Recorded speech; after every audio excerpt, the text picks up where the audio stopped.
Magandang araw po mga kababayan natin. Itong si General Torre ay takot na takot at talagang tumayo daw ang balahibo niya nung narinig niyang pumapasok na daw itong si VP Sara Duterte at si Senador Bongo. Pero ayon dito mga idol ay nagtuturuan na kung sino ba talaga ang nag-utos na ipa-aristo na ang ating dating Pangulong Rodrigo Roa Duterte mga kababayan. No, at dalhin sa Dahig, Netherlands sa ICC na kung saan ay nagtuturoan na po ngayon mga kababayan ang itong si General Torre at PNP Chief Marvel at itong si DOJ Remulla, no? At ito po mga idol, mga kababayan natin dito po sa video ni Amor Powers, panoorin natin mga kababayan at mukhang may makukulong dito at makuntim po mga kababayan natin. Panoorin natin ang video na ito. Don't forget to like, subscribe dito kay Boy Balita. Tumayong balahibo ko nun sir, na panahon na nakita ko, andyan yata si VP Sara, andyan si Bongo nakapasok na. Ang penalty nito ay 4 na taon nata na kulong. Who gave you the order? I take my orders from the Chief of the Philippine National Police. So, Chief PNP. Ang ano po namin is really to assist ang PCTC po. Kaya nga. Oh, PCTC, did you or did you not give the order to General Marbil? No. No.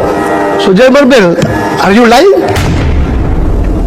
General Torre, may violation ho ba sa arrest ni former President Duterte?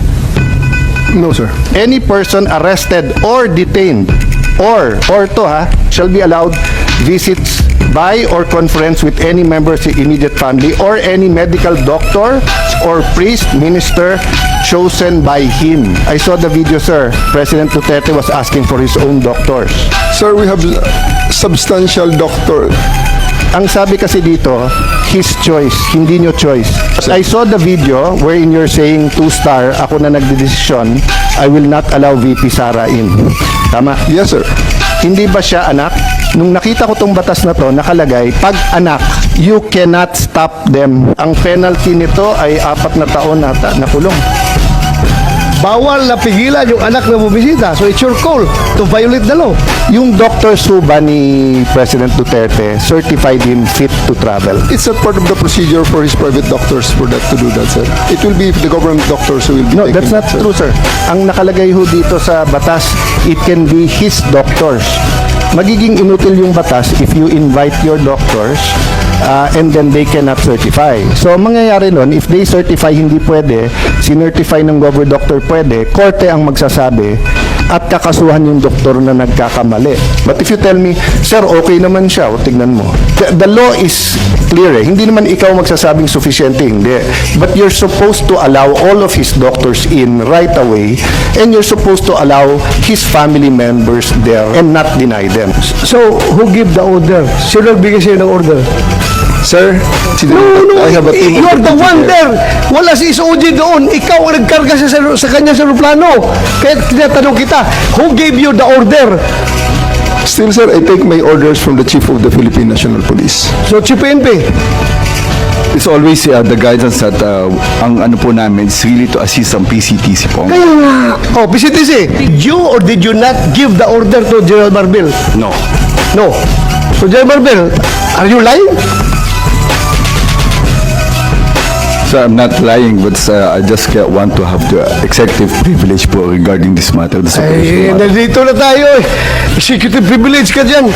Bakit naging executive privilege? Kanina sinabi mo, PCTC ang nagbigay ng order. Ngayon, mag-executive privilege ka. Sino-sino na tinuro mo? That's why we didn't want to attend the last hearing, because this is what we were expecting, ma'am.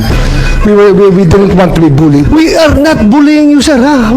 We want the truth.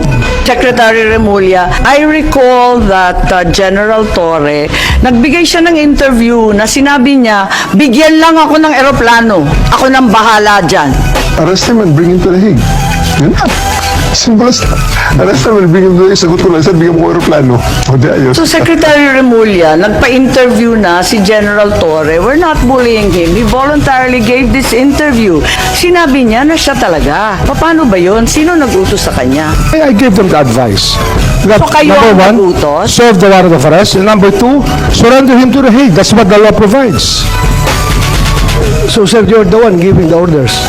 Well, in some ways, because I gave them the legal basis for all the actions that happened. So you're the one giving the orders. If I have to be the one, then if I am the one that is referred to, I will admit it. Kayo mga kababayan, sino nga ba talaga ang nag-utos na iparesto ang ating dating Pangulo Duterte at dalhin sa dahig Netherlands sa ICC? Please comment down below mga kababayan at don't forget to like and subscribe sa ating YouTube channel, Boy Balita.